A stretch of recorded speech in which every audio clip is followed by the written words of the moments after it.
ताकामध्ये तुम्ही कधी रवा आणि मोड आलेले मूग टाकून मुलांसाठी पौष्टिक अशी रेसिपी बनवली आहे का? जर नसेल बनवली ना, तर आज मी तुमच्याबरोबर अशीच एक रेसिपी शेअर करते, जी की प्रोटीननी भरपूर आहे आणि खूप हेल्दी अशी रेसिपी आहे. मुलांना आपण जर कडधान्य खायला दिले ना, तर मुलं खूप कंटाळा करतात, अजिबात खात नाही.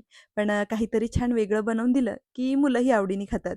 सो रेसिपी शेवटपर्यंत बघा. आवडली तर लाईक करा, शेअर करा आणि अशाच छान-छान आणि हेल्दी रेसिपीसाठी ना सबस्क्राईब करायला अजिबात विसरू नका. तर इथे 1 वाटी आपण रवा घ्यायचा आहे.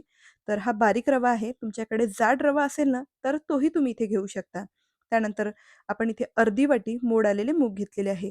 तुम्ही की नाही रात्रभर जे आपण हिरवे मूग भिजवून घेतले ना, तेही चालतात. रात्रभर छान भिजवून घ्यायचे किंवा मग मोड आलेले मूग घेतले तरीही चालेल. आता बाउलमध्ये ना 1 वाटी ताक टाकायचं. त्यानंतर त्यात 1 वाटी रवा टाकायचा आणि त्याच वाटीने अर्धी वाटी आपण इथे मोड आलेले मूग टाकूया.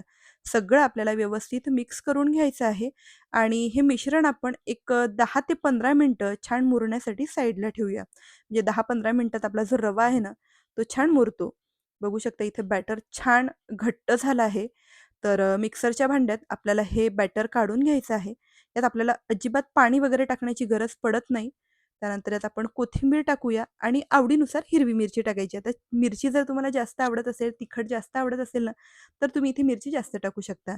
मिक्सरमध्ये फिरवून अगदी स्मूथ असं हे बॅटर आपल्याला तयार करून घ्यायचं आहे आणि हे बॅटर आपण एखाद्या बाउलमध्ये काढूया. त्यामध्ये आपल्याला चवीपुरतं मीठ टाकायचं आहे आणि सगळं आपण एकदा व्यवस्थित मिक्स करून घेऊया. त्यानंतर इथे मी काही भाज्या घेतलेल्या आहे. तर भाज्या तुमच्या आवडीनुसार किंवा मग घरात कुठल्या भाज्या अवेलेबल आहेत, त्या तुम्ही भाज्या इथे घेऊ शकता. फक्त कांदा जरी घेतला ना, तरीही चालेल. तर मी इथे कांदा, टोमॅटो आणि शिमला मिरची घेतलेली आहे. बारीक चिरून घ्यायची किंवा मग चॉपरमध्ये चॉप करून घेतलं तरीही चालेल.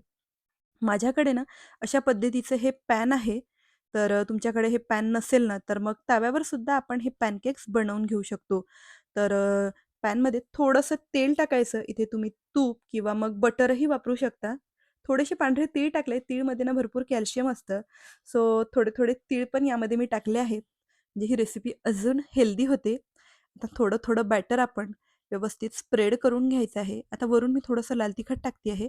मुलांसाठी बनवत असाल ना, तर स्किप करा किंवा मग जर मुलं तिखट खात असतील, घरात मोठ्यांसाठी बनवत असाल, तर मग वरून तिखट टाकायचं.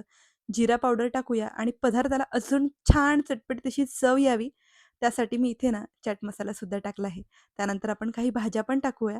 तर कांदा, बारीक चिरलेले टोमॅटो आणि शिमला मिरची टाकली आहे. हलक्या हाताने आपण हे व्यवस्थित प्रेस करून घ्यायचं आणि वरून हे पूर्णपणे ड्राय होईपर्यंत आपल्याला हे होऊ द्यायचं आहे. आणि मग त्यानंतर पलटून घेऊया आणि दुसऱ्या साईडनी सुद्धा एक 2-3 मिनिटं होऊ द्यायचं आहे. गॅस कमी ठेवायचा म्हणजे हे जे पॅनकेक्स आहेत ना, हे आतपर्यंत छान भाजल्या जातात. अजिबात कच्चे वगैरे मग राहत नाही. जर तुम्ही गॅस फास्ट ठेवला ना, तर हे वरूनच शिजतात आणि आतमधून कच्चेच राहतात. अशा पद्धतीने आपण काय करूया, दोन्ही साईडनी हे पॅनकेक्स छान भाजून घ्यायचे आहे. तर बघू शकता हे पॅनकेक्स ना छान दोन्ही साईडनी भाजून झाले आहेत. तर आता माझ्याकडे ना चीज होतं.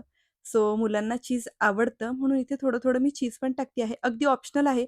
नाही टाकलं ना तरी ह्या पॅनकेक्स ना खायला खूप छान लागतात. तर थोडं-थोडं मी इथे ना चीजसुद्धा किसून टाकते आहे.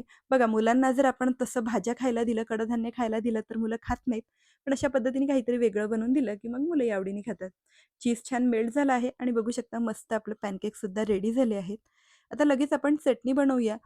तर मिक्सरच्या भांड्यात ना इथे आपण थोडीशी कोथिंबीर घ्यायची, पुदिन्याची पाने घेऊया, आवडीनुसार इथे हिरवी मिरची टाकायची, 2 चम्मच फुटाण्यांची डाळ टाकूया आणि यामध्ये आपल्याला ना अर्ध लिंबू छान व्यवस्थित पिळून घ्यायचं आहे.